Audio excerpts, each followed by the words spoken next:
and gentlemen, welcome back to Obsessive Compulsive Gaming. I am the Obsessive Compulsive Gamer, joined once again by my faithful manservant / Bucktotem Bertrum. Say hello, Bertram. Hello, Bertram.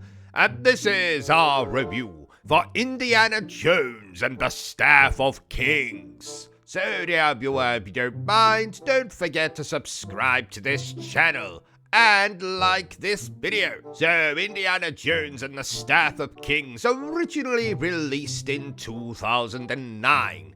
A year I remember fondly as the year I played such fantastic video games as Assassin's Creed 2, Batman Arkham Asylum, and Uncharted 2 Among Thieves. It was also the year that I had the misfortune of stumbling across an abandoned Egyptian tomb, wherein I not only found a perfectly preserved mummy, but also contracted a lesser-known Egyptian STI that causes your urine to turn a weird purple color. But we're not here to discuss that. We are here to discuss Indiana Jones and the Staff of Kings. And much like that beautiful bearded bastard Barry Burton, you're probably wondering, what is this? What is it? What?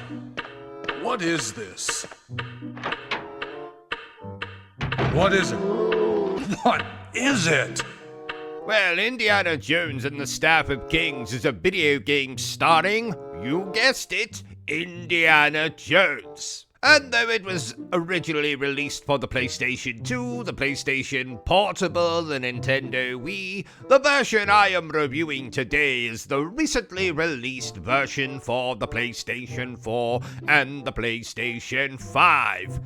So how is this video game starring everyone's favorite man in a hat and a whip? Well, let me explain that to you, dear viewers, the only way I know how. Badly. So, story. The plot this time focuses around Indiana Jones's search for the Staff of Moses. 'Tis a journey which will take him to several colorful locations, including the Sudan, Panama, San Francisco, and Nepal, which is a bit of a massive coincidence considering Uncharted 2 Among Thieves, which released the same year as this video game, and frankly dominates it in every single conceivable way, also has a section that took place in Nepal. Isn't that interesting, Bertram?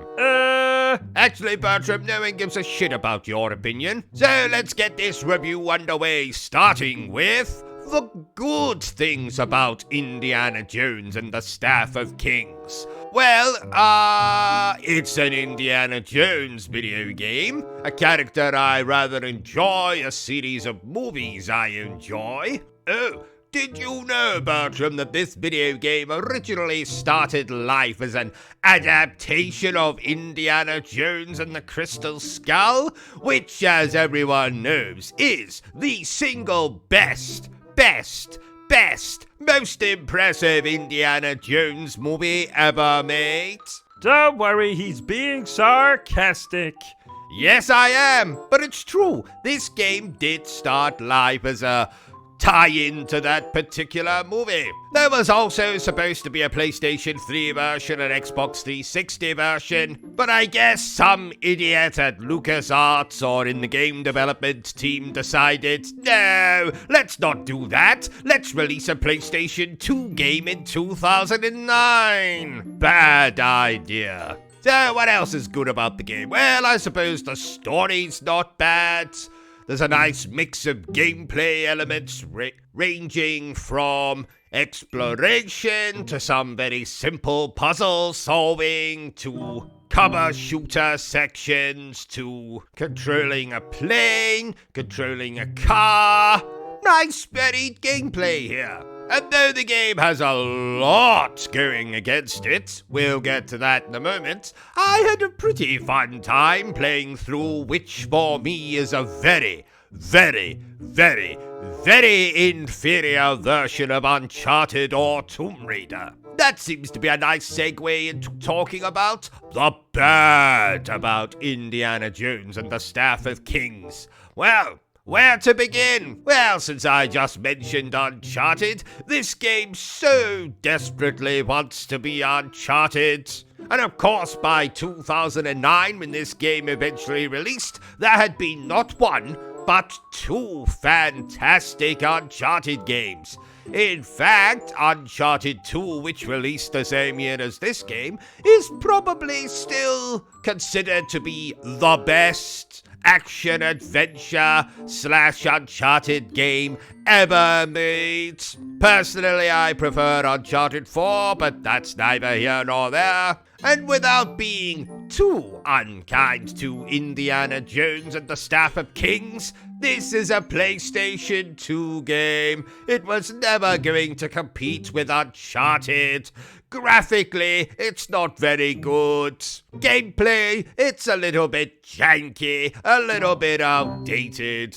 The voice acting's not bad, I suppose. The story is alright, but this was a game that should have released in 2002, 2003 at the very latest. Releasing this a whole 6 years after that, midway through the PlayStation 3's life cycle, really did it absolutely no favors at all. And frankly, I don't think people gave a shit that it was an Indiana Jones video game. I mean, I did. I played the game when it first came out, but even I, who tend to be a little more lenient to these movie tie-in / licensed video games, even I had to turn around and go, well, that's kind of like Uncharted took a dump. Someone found the dump and decided, oh, this would make a pretty good video game. Maybe we can make some money on this. Let's polish this dump and release it to the paying public. Bad idea. And though the game looks slightly better on the PlayStation 4 and the PlayStation 5, it also has some of those additional bells and whistles, including save states, several graphic filters, all that hullabaloo. It doesn't change the fact that this is a rather forgettable, unremarkable action-adventure game. But if you're a fan of Indiana Jones, or want to know what it's like to play a far, far, far inferior version of Uncharted, then I recommend you play this game. For those of you who want to play a fantastic LucasArts licensed title, might I recommend Star Wars: The Force Unleashed. That's what it's called, isn't it? The Force That's not the name of one of the movies, is it, Bertram?